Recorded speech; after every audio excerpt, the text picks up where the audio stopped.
I mean, I know I'm biased, but I really do think that this is the best platform for building your handmade business. Most people's problems stem from not being clear with what they want the platform to do with them. Do for them, not with them.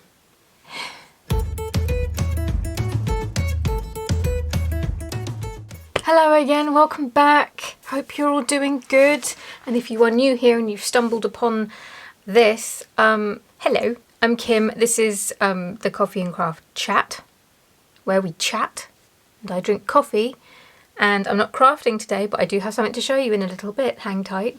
And what we chat about is usually some topic on the topic of running a handmade business. Why a handmade business? Because that is what I do. I have stuff on the wall now to show you. Because recently it's been very blank there and I've had nothing to point to when I say I run a handmade business, which is called Beech Tree Handmade, by the way, in case anybody wants to know. And because I'm a monetized channel, I can also link my Shopify website to this here channel and you can see my items at the bottom. But even without that, I would still believe that this is the best platform to build your business on because you can do that from the get-go. But there is a reason why I'm bringing YouTube up again this week and I hope you'll indulge me. It's a bit tough if not, because that's what I'm talking about this week, but not before sharing with you. English is my first language, I promise. Sharing with you my latest craft, which is a finished sock! I haven't blocked it, which is why it looks a bit wrinkly. Ugh. Yes, if I'd thought about it, I would have had that handy before filming. That's what a sock looks like blocked, in particular these socks, and this is what it looks like before. But I have a pair! Aren't they freaking beautiful? If I do say so myself, they are my favourite so far. I don't actually have the next craft to show you. I just have random shades of blue and I want to have a go at knitting my first ever cardigan. But yes, anyway, so that's the plan. That's my finished make, and I have a new whip on the go. Well, I don't technically have the whip yet because I'm trying to figure out what colour yarn I want and then I have to buy it and all of the things. And also, because I'm going to be making a cardigan, I can't use any of my normal sized project bags, so I'm using a bag that I made out of a vintage pillowcase and it's huge.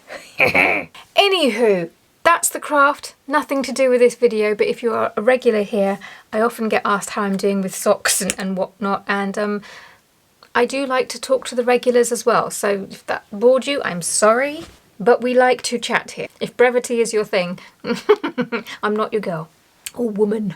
And the sun's just gone behind a cloud, how rude. Okay, right, why are we talking about YouTube today? Well, specifically, we're not going to be talking about YouTube because I've done plenty of videos about why I think it's a good idea and all of the things. So I'm not here to convince you to do it. If you are already the kind of person who wants to do it, who has been meaning to do it, and just for whatever reason hasn't gotten around to it, this is for you. This video is for you. And what's triggered this is something that's kind of happened. Is it on TikTok? Or because I've downloaded that app again, I have a strict time that I'm allowed to be on it, and I have an app on my phone that basically shuts down certain apps throughout the day and I can only access them in the evenings when the work has been done, and TikTok is one of them. So I am practicing having a mindful experience with it. It's not easy. What has been happening is that you may be aware that in the US, TikTok is supposed to be banned at some point unless ByteDance will sell it. And they flat out refused to do that. The government had basically extended the ban until, what was the date? I think the latest date was September the 17th, and then if there's been no sale agreed, then it should be properly banned. I say properly because that was supposed to have happened before, but then, yeah.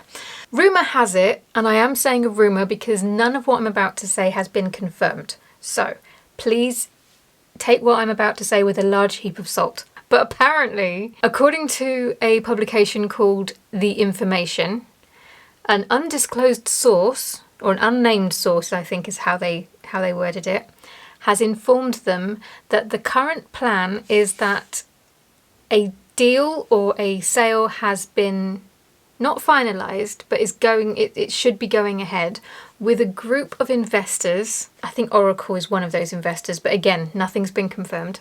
And they're working on TikTok is working on a new version of the app that is US friendly for people within the US. This apparently will be going live from early September. I think it was September the 7th.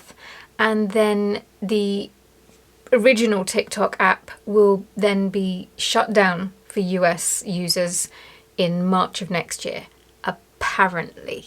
Because again, nobody can verify this with anyone official. TikTok has said nothing. As far as I know, the US government has said nothing. No US investors have come out and said a sale has been agreed, we are them. Basically, nobody knows. And as I say, nothing official has come out. This is all very much a rumour. But the reason why I'm telling you all of that, even though none of it is news, even though none of it is official and could all change completely tomorrow, is because it did bring home once again how precarious that platform is for users. And if any of that turns out to be true, there are a lot of users who are upset at losing their global viewership and losing access to other creators outside of the US. So they are already talking about what other platforms that they can use instead of TikTok. There are a lot of people saying that they're not going to download this new version if it comes out, but I have a feeling I would personally, because I'd want to see what all the fuss was about. But I definitely would be looking elsewhere as well. And this is where it comes back to YouTube, because it is very likely we're going to see an influx of people coming over to YouTube. A lot of people already have. The last time TikTok was supposed to be closed down, we saw an influx of people coming over to YouTube and starting channels and listing their work here. That has gone a little quieter, I've noticed, since things have calmed down over there. But I do think that if it changes considerably, or if it's taken away completely, there will be another wave. So if you are thinking about getting started on YouTube, I would argue now, before all of that might happen, is the time. This should be your sign to start. And that's kind of my point with this whole TikTok thing. It doesn't matter if it's true. It doesn't matter if it does pan out that way or differently. For me, it was more like a reminder of how important it is to spread yourself out. And I do realise I'm saying this as someone who is soon to be closing down her Patreon, which makes me a little wobbly still, but that's happening at the end of August. And then I will literally, as far as my business goes, be on Instagram, YouTube, and my website, and that's it. But over the years, I've noticed that YouTube has been the steadiest ship in a bit of a sometimes rough sea. And to stick with the the ship analogies, it's also the boat that, no, it's not the boat, it's the tide that raises all ships. There we go. That's the one I was looking for. Because since starting my YouTube channel, without sometimes even trying, my Instagram following increases. I say it increases very slowly. I'm not going to give you advice on how to grow on Instagram because I am not the one.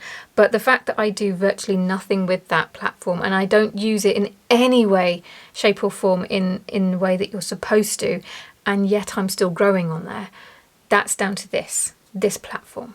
My email list, which I always forget to tell people about, that gets new people in it on a regular basis, despite not doing anything with it. That is the power of YouTube. And before anybody says, well, Kim, it's all right for you because you have a following here, I never used to use this channel to promote my business because it used to be very, very different. So I had a separate YouTube channel called Beechtree Handmade. That's the one that I would use to be more crafty and to promote my business. That brought in more sales and more people who were interested in my work than this one. And I'm not monetized there. I can't remember how many subscribers I do actually have. It's, bear with, Beechtree Handmade, 790 subscribers. Oh, I've gained one. Hello, if that's you. You're probably not seeing this because I'm saying it on a different channel. There we go. I've only got 18 videos. 18? I thought I made more than that. Don't judge me. Trying to grow that channel and run this and a Patreon and the handmade business shop, it was too much. But that's my point. If you are able to do all of that, even with a channel that's not monetized. That's the beauty of YouTube. You don't need a huge following. You just need the right one. And how do you get the right one? Well, you make videos specifically with your ideal viewer in mind, and you make sure that you're very clear about what you want your YouTube channel to do for you. I wanted my YouTube channel to promote and grow my handmade business, and I made every video with that in mind. I know, so easy. But seriously, I think once you realise that you don't need to speak to a lot of people, you just need to know who you want to reach and make the sort of videos that they would want to see and that you would want to make. And you can just put a link to your store in the bio, whether that be a website, whether that be Etsy. You can also put your social media in there. You can put your email list if you have one, and no one's going to penalise you for it. If you've been watching me for a little while, you may have seen me in a video, or I've said it in a few.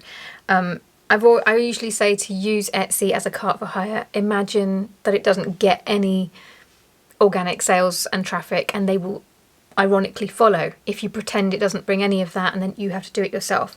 And if you kind of take that same attitude and you apply it to YouTube, that's where you can win.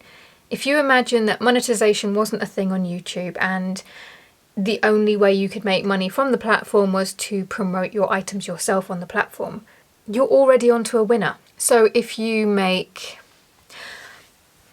cardigan knitting patterns, some of the videos that you could make would be one like how to knit a cardigan.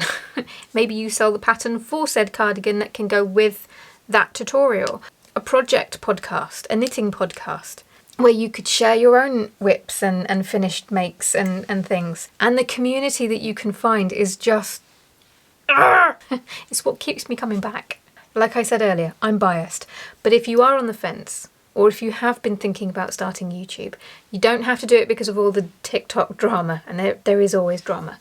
But I'm just saying that if you have been planning on doing it, now might be a good time.